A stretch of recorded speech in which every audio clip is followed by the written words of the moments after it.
पाचोरा तालुक्यातील लासगाव येथे घरात कामात असताना सर्पदंश होऊन अत्यवस्थ झालेल्या बालिकेचा मृत्यू झाल्याची दुर्दैवी घटना घडली असल्याची माहिती आज दिनांक 22 जून 2025 रोजी दुपारी 12 वाजता हाती आली आहे।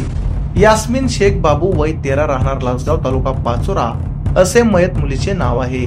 शेख बाबू तडवी कुटुंब लासगाव येथे वास्तव्यास आहे।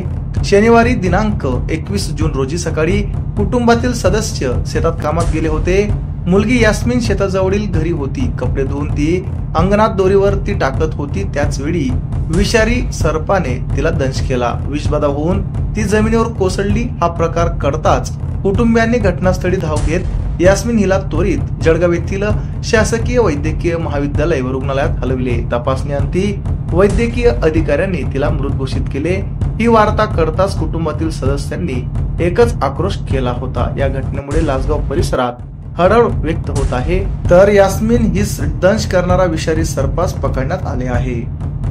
आमच्या चॅनलला लाईक करा, सबस्क्राईब करा, बेल आयकॉनवर क्लिक करा आणि हो शेअर करायला विसरू नका।